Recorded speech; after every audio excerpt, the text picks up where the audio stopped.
हम तो गुरु जी के गुरु जी हमारे हैं, हम तो राम जी के राम जी हमारे हैं, ये तो प्राणन से भी प्यारे हैं, हम तो बालाजी के बालाजी हमारे हैं। जो नर बागेश्वर आता है वह सकल पदार्थ पाता है, वो तो संकट मुक्त हो जाता है, वो तो गुरु चरणों को पाता है, वो तो बोलो बागेश्वर बालाजी की, सन्यासी बाबा जी की, दादा गुरु जी की, दिव्य दरबार की, बागेश्वर धाम की दिव्य शक्तियों की, अपने अपने मताई बाप की, राम नाम भगवान की, श्री चमीटा वाले बाबा की, श्री समाधि वाले बाबा की, पूज्यपाद जगत गुरु भगवान की, श्री सीताराम नाम भगवान की, सब संतन की। नमः पार्वती पते हर हर महादेव। जय सिया राम, जय सिया राम, जय सिया राम, जय सिया राम, जय हनुमान जी की। आज पावन तीर्थ बागेश्वर धाम की दिव्य धरती पर उपस्थित आप सभी जनमानस, आप सभी प्रियजन परिवारजन, पावन तीर्थ बागेश्वर धाम की ये दिव्य धरती धन्य है, जहाँ श्री बागेश्वर बालाजी और सन्यासी बाबा विराजमान है, जिनकी कृपा से समूचे भारत में सनातनियों के अंदर एक जोश उत्पन्न हुआ है, जो एकता की एक बहार आई है।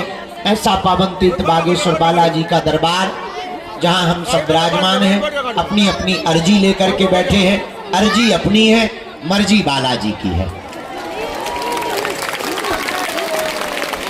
तो आज मंगलवार के दरबार में पुरानी पेशी में जो जो आए हैं, हम आप सबको खूब खूब मंगलाशीष आशीर्वाद दे रहे हैं।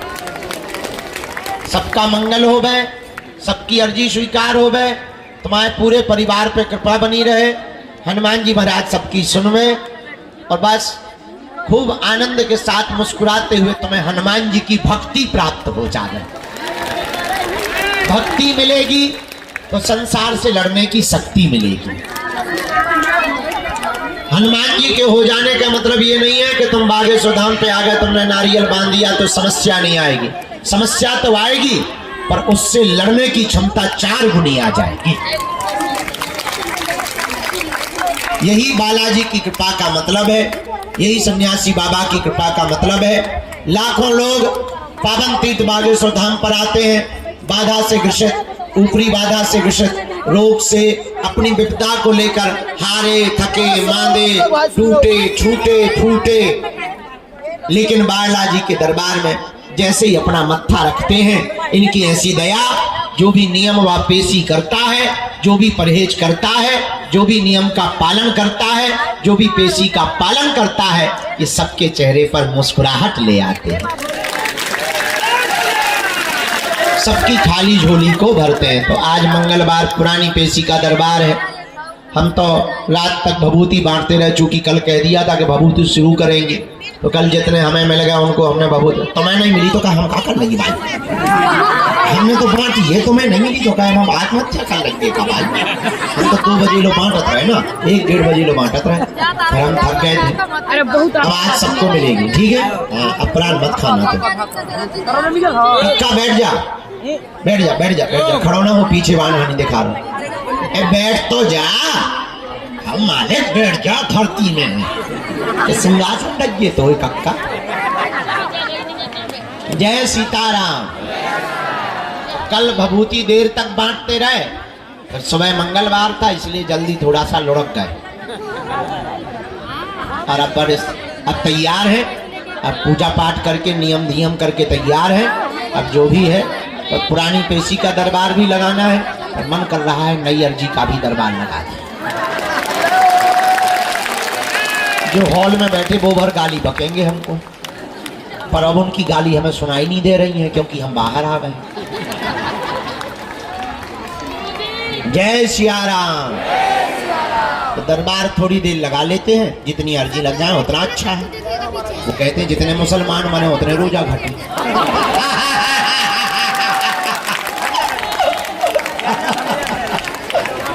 खैर हमारी बात का गलत मत करना प्रचार प्रचार, क्योंकि तुरंत तुम लोग न्यूज बनवा देते हो।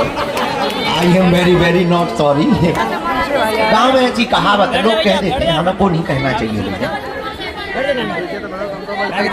कहते हैं भाई चुप रहिए, फेविकोल लगा ले अपने मुंह में। हाँ अब आज जो है मंगलवार का दरबार है, हमें कल भी यहाँ रुकना है, कल भी दरबार लगाएंगे। आज भी विभूति बांटेंगे, कल भी बांटेंगे। और हाँ, पर्चा बने या ना बने, आप दरबार में आ गए, नारियल बांध दिया, परिक्रमा लगा लीजिए, दर्शन करे, बालाजी यहाँ विपदा सुना दी, पेशीवर शुरू कर दो, कक्का जाओ, काम हर हाल में होके रहेगा। भाई तो बैठ जा, जगत जननी भवानी बैठ, होशियार न बन जाता, बैठ जाते हैं, बनी ठनी आई से होशियार बन गए। तो बालाजी के दरबार में ऐसी लीला है, कृपा है, भले ही पर्चा ना बने, पर वो जो है सबकी अर्जी को स्वीकार करते। क्या करते हैं? कुछ लोग कहते महाराज हमारी अर्जी नहीं लगी हो। अरे भाई, अर्जी का मतलब पर्चा का बनना नहीं है, नारियल बांध देना, परिक्रमा लगा लेना और बालाजी का तुमको बुला लेना, यही अर्जी लगना है। और हमारा तो उद्देश्य ही अलग है। हम चाहते हैं तुम्हें दरबारों में ना भटकना पड़े, हम चाहते हैं तुम्हें दर दर ना भागना पड़े, हम चाहते हैं तुम्हारी आंखों में आंसू ना रहे, हम चाहते हैं तुमको धक्के ना खाने पड़े, हम चाहते हैं कोई तुम्हारी मजाक ना बनावे, हम चाहते हैं तुम गुरुओं के चक्कर में ना पड़ो, हम चाहते हैं तुम सदा सदा के लिए हनुमान जी के चक्कर में पड़ो।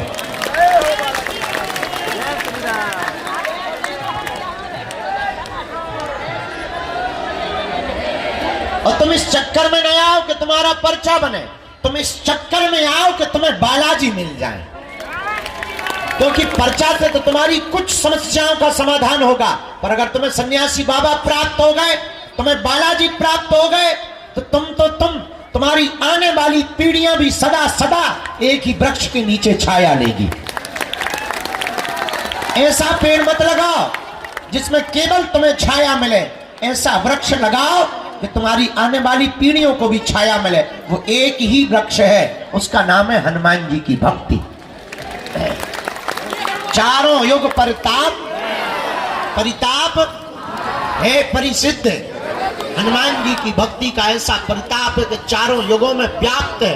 एक बात तुम याद रखना मेरे पागलों, तुम्हें बनाई हुई बातें, तुमको प्रेषित की हुई शब्दें, तुमको बताए हुए उदाहरण लाखों मिलेंगे। एक बात और याद रखना, हमारा उद्देश्य बहुत उल्टा है, हम थोड़ा उल्टा जीवन जीते हैं, हम बहुत विचित्र तरीके से जीवन जीते हैं। हम ये कभी विचार नहीं करते कि हम तुम्हारा पर्चा बना पाए या तुम्हारी मन की बात बता पाए या तुमको आश्चर्यचकित कर पावे या तुमको कोई चमत्कार दिखा पावे या तुमको किसी शक्तियों के बारे में आभास करा पावे। हमारा उद्देश्य सिर्फ इतना रहता है, तुम्हारा पर्चा बने या ना बने, तुम हनुमान जी के हो जाओ और तुम्हारा काम सफल हो जाए। इससे बड़ा कोई चमत्कार नहीं है, इससे बड़ी कोई लीला भी नहीं है। तुम जिस लिए आए हो वो काम सफलता के लिए आए हो, हम चाहते हैं कि तुम्हारा काम सफल हो जाए। पर एक बात याद रखना, भटकोगे तो खटकोगे, अटकोगे तो पा जाओगे। उनके चरणों को पकड़ लो, कब तक नहीं सुनेंगे। कबहू तो दीन दयाल के भनक पड़ेगी कान, कभी तो वो सुनेंगे। हाँ, भगवान के घर देर है, क्या नहीं है? अंधेर नहीं है। तंत्र मंत्र तांत्रिकों के चक्करों में तुम्हें बातें बहुत मिलेंगी, ठड़ूला मिलेंगे बात, लेकिन बहुत ज्यादा जीवन में तुमको एक लंबे समय तक के लिए सुख और आनंद पाना है, जन्म जन्म के लिए तुम्हें कृपा पानी है, उसके लिए तुम्हें हर हाल में हनुमान जी का बनना ही पड़ेगा। आज की बात तुम्हें हमारी कड़वी लग सकती है, आज की बात तुम्हें यह भी लग सकती है कि शायद इस प्रकार से बातें क्यों कर रहे हैं। तुमसे ज्यादा विचित्र आदमी हमने दुनिया में देखा नहीं है। तुम 4 दिन में अपना गुरु बदल देते हो, तुम महीने भर में अपने भगवान बदल देते हो, तुम दरबार बदल देते हो, कुछ लोग तो अपना धर्म तक बदल देते हैं। हमें तुम लोगों से ज्यादा वाहियात आदमी नहीं दिखाई पड़ा। हम यही तुमको शिक्षा देंगे, तुम हमारे भी चक्कर में मत पड़ो, तुम हमारे भी पीछे मत पड़ो, तुम हमारी भी बातों में मत आओ। उठ जाओ, खड़े हो जाओ। जिनसे हमारी बिगड़ी बनी, जिनसे लाखों लोगों की बिगड़ी बनी, तुम भी उन्हीं बालाजी और सन्यासी बाबा के हो जाओ। वो सब सुन रहे हैं, वो सब देख रहे हैं, उन्हें सब आभास है। और तुम ये मत समझो कि तुम्हारी पुकार उन तक पहुंची नहीं। वो देख रहे हैं कि तुम्हारा धैर्य कितना है, वो देख रहे हैं कि तुम कब तक नहीं अधैर्य होते हो, वो देख रहे हैं कि तुम कितने क्षण के अंतिम क्षण तक टिकते हो, वो देख रहे हैं कि तुम्हारी श्रद्धा और आस्था कितनी मजबूत है। इसलिए डगो मत, डिगो मत। और जरूरी नहीं तुम बागेश्वर धाम आओ, तुम्हें हमारे जैसा आदमी भी नहीं मिलेगा। जरूरी नहीं तुम बागेश्वर धाम आओ, तुम जहां रहो वहां से भक्ति करो, वही तुम्हारे लिए बागेश्वर बालाजी है, वही तुम्हें सन्यासी बाबा है, वही तुम्हें दादा गुरु है। जब तुम्हारी क्षमता हो जाए, जब तुम्हारे जेब में व्यवस्था हो जाए केवल आने की, जब वो पुकार लगा दें, तब दौड़े दौड़े उनकी चरण शरण में चले आना।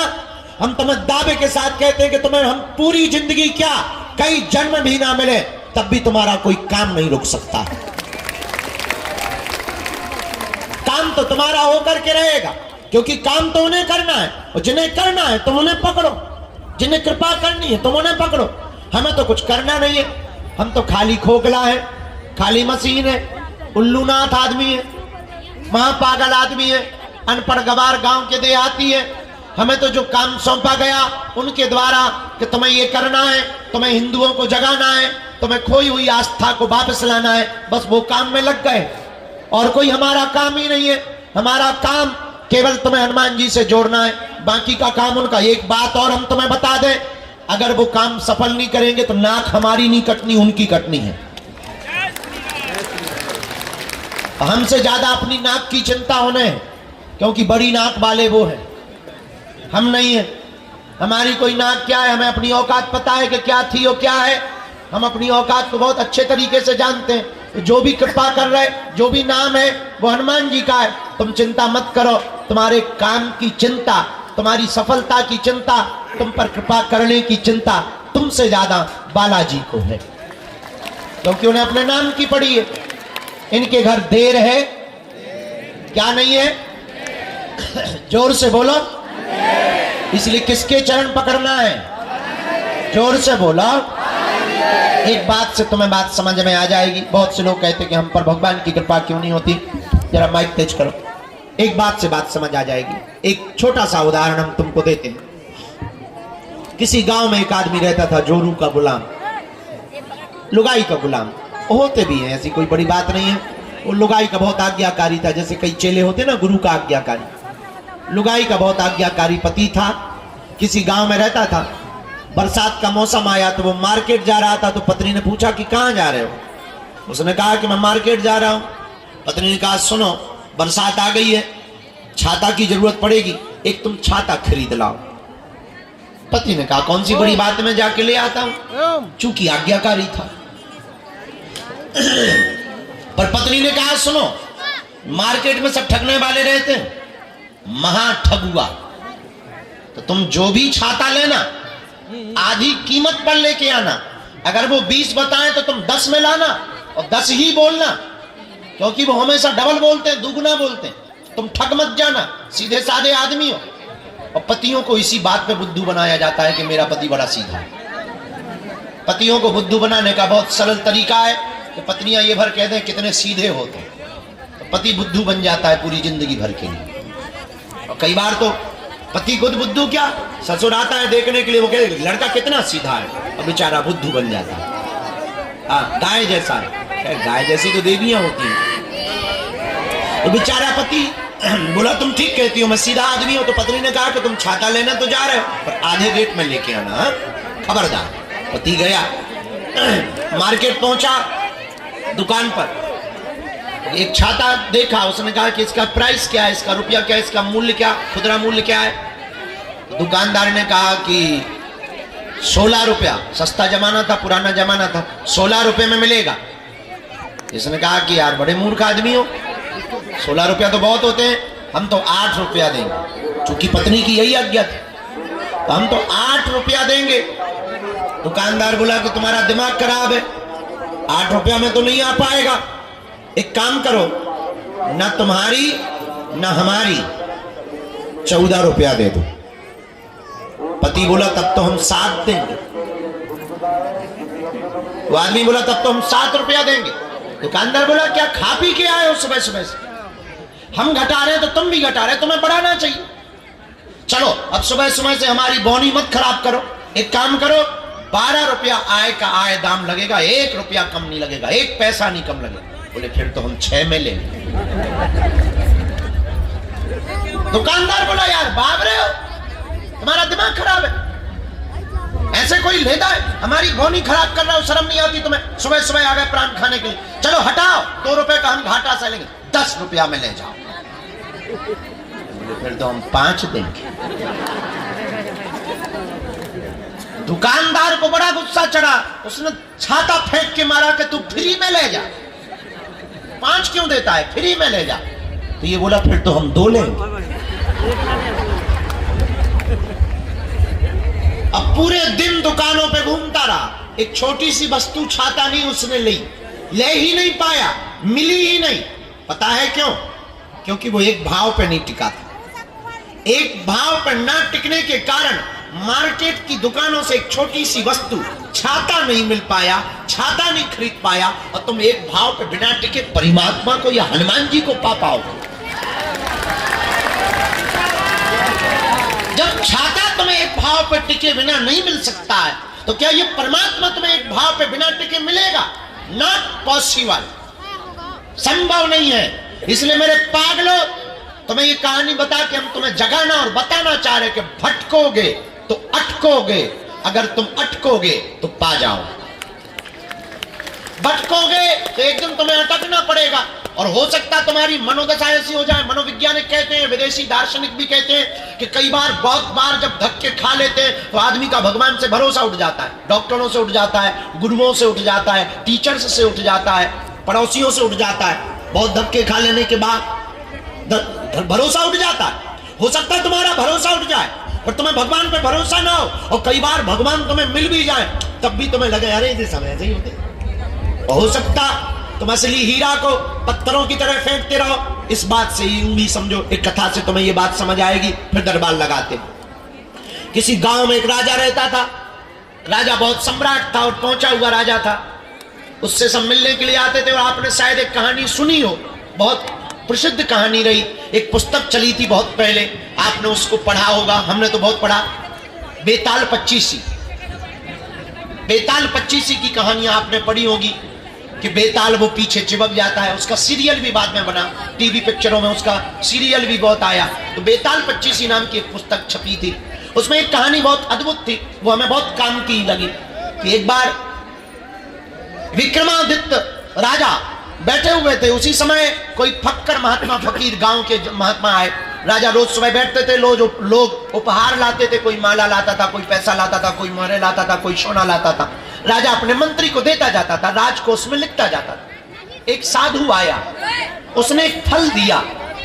राजा ने लेने से मना नहीं किया, पर साधु की हुलिया देखकर लगा कि ये कोई पागल आदमी है, गांव का आदमी है, कोई है तो साधु महात्मा, और अब इनसे क्या बात करनी है, और इनसे लेना भी नहीं चाहिए, पर फल दे रहा है तो मना नहीं करनी चाहिए। फल ले लिया, मंत्री को दे दिया। न साधु ने बात की, न राजा ने बात की। और आप आश्चर्यचकित रहेंगे कि वो महात्मा रोज आया, रोज एक फल देता और चला जाता। राजा रोज फल लेता और रख लेता। ना महात्मा ने बात की, ना राजा ने बात की। 10 साल गुजर गए फल देते देते। तो एक दिन एक बंदर बैठा था बगल में, तो राजा को महात्मा ने फिर फल दिया, तो वो फल लेकर के उस बंदर को दिया। आज मंत्री को ना देकर के बंदर को फल दे दिया। बंदर ने जैसे ही खाया तो उसके फल के बीच से एक चमकता हुआ बेशकीमती हीरा गिर गया। राजा चौंक गया। आज तक इतना बेशकीमती, इतना चमकीला, इतना बड़ा डायमंड, इतना बड़ा हीरा उसने देखा ही नहीं था। चौंका, महात्मा को रोका, ठहरो, और आप 10 साल से हमें देते क्या रहे? महात्मा बोले यही तो देते रहे जो आज दिया। मंत्री को कहा कि 10 साल से जो फल मिलते रहे वो कहां है? मंत्री बोला वैसे हम बहुत सावधान आदमी हैं, हमने फल फेंके तो नहीं है, पर नीचे के गड्ढे में डाल दिए हैं, एक अंडरब्रिज टाइप का है, उसमें हमने जाकर के रखे हैं। राजा ने कहा जल्दी खोलो, और जब दरवाजा खोला तो फलों की सड़ंग की दुर्गंध तो आ रही थी, लेकिन उसके भीतर से चमचमाते हुए हीरा दिखाई पड़ रहे थे। ये कहानी शायद तुम्हें समझ में नहीं आएगी, पर थोड़े से समझने से तुम्हें समझ में आ जाएगी कि वो राजा साधारण फल समझ के फेंकता रहा, तो बेशकीमती हीरा को फेंकता रहा, ना पहचान पाया। अगर वो पहले दिन ही पहचान लेता, शायद कुछ और बड़ा पा जाता, शायद कुछ और जान लेता, शायद गुरु की कृपा और पहले पा लेता। पर कई बार हम लोग जानबूझ करके एक भूल कर बैठते हैं, असली हीरा को फेंक देते हैं, और कई बार नकली पत्थर को हीरा समझ लेते हैं।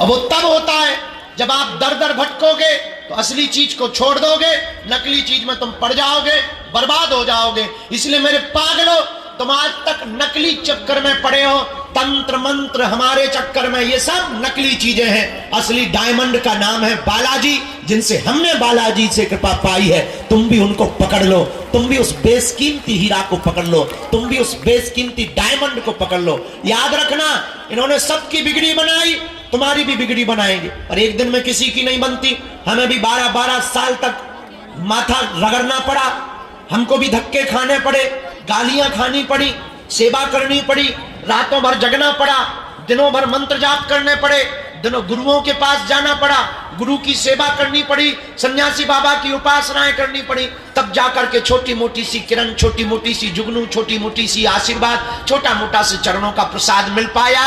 ये भी एक दिन में नहीं हो पाया, 12 साल लग गए।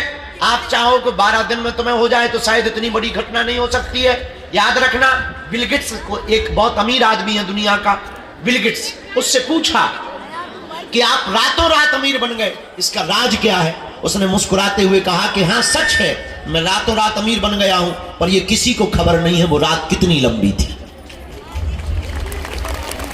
इसलिए तुम हमारे पास आए हो तो केवल पर्चा बनवा भर के मत जाओ। पर्चा बनवा के अगर तुम चलेगा तो तुमसे बड़ा उल्लू और बुद्धू हम दुनिया में कोई नहीं समझेंगे। केवल पर्चा बनवा के तुम चले गए तो सिर्फ खोखले चमत्कार में पड़ गए। और एक बात और याद रखना, तुम हमारे पास जिस दृष्टि से बालाजी के पास आओगे, हमारे पास मीन्स बागेश्वर धाम, हम नहीं बागेश्वर धाम, हम तो बागेश्वर धाम से हैं, तो बागेश्वर धाम पर जिस दृष्टि से आओगे तुम वही पाओगे। आप केवल चमत्कार देखने आओगे, तुम्हें यहां चारों तरफ सिर्फ चमत्कार दिखाई देगा। तुम अगर यहां तमाशा देखने आओगे, तुम्हें तरह तरह के कार्टून लोग मिलेंगे तमाशे वाले। अगर तुम सिर्फ खाने आओगे तो भंडारे में सिर्फ तुम्हें पूरी मिलेगी। अगर तुम चाय पीने आओगे तो जगह जगह तुम्हें होटल मिलेंगे चाय। अगर तुम मंदिर दर्शन करने आओगे तो तुम्हें लंबी लाइन और धक्के मिलेंगे। अगर तुम बागेश्वर बाबा से सेल्फी लेने आओगे तो सिर्फ फोटो मिलेगी और तुम्हें कुछ नहीं मिल पाएगा। तो तुम जिस दृष्टि से आओगे तुम वो पा पाओगे। पर हमें लगता है बेहतरीन दृष्टि वो है जो इसलिए आए कि वो बालाजी का हो जाए और बालाजी तुम्हारे हो जाए। अगर तुम ये पाने आए, अगर ये तुम प्राप्त कर गए, तो मेरे पागलों, हम तुम्हें दावे के साथ कहते हैं कि तुम्हारी दुनिया में 4 चांद लग जाएंगे, तुम्हारी जिंदगी के देखने का तरीका बदल जाएगा। और तुम्हारी जिंदगी में जब जब भी संकट तो आना तय है, सबकी जिंदगी में आते। भगवान राम के जीवन में भी मंथरा आफत बन गई, वो ब्रह्म है, उनके जीवन में भी आफतें रही, उनके जीवन में भी उनकी खुद की लुगाई भग गई। अब अगर आज के जमाने में राम जी होते तो तर्क करने वाले लोग ये कहते, वाह काहे के भगवान खुद की लुगाई छुपा नहीं पाए, खुद की लुगाई को संभाल नहीं पाए, उसी को चोरी करवा लिए, हमारी क्या खाक रक्षा करें। आज के लोग होते तो ये जवाब देते, आज के लोग होते तो ऐसा तर्क देते। पर ब्रह्म भी इस पृथ्वी पर आए तो उन्होंने भी यातनाएं, उन्होंने भी कष्ट सहे, पर ब्रह्म ने कष्ट सह करके लीला की है। भगवान ये बताना चाह रहे हैं कि संकट कितने भी आए, घबराना नहीं है। तो तुम्हारी जिंदगी में संकट आएंगे, पर अगर तुम इनके हो जाओगे तो तुम्हें एक बल रहेगा कि सन्यासी बाबा तो हैं,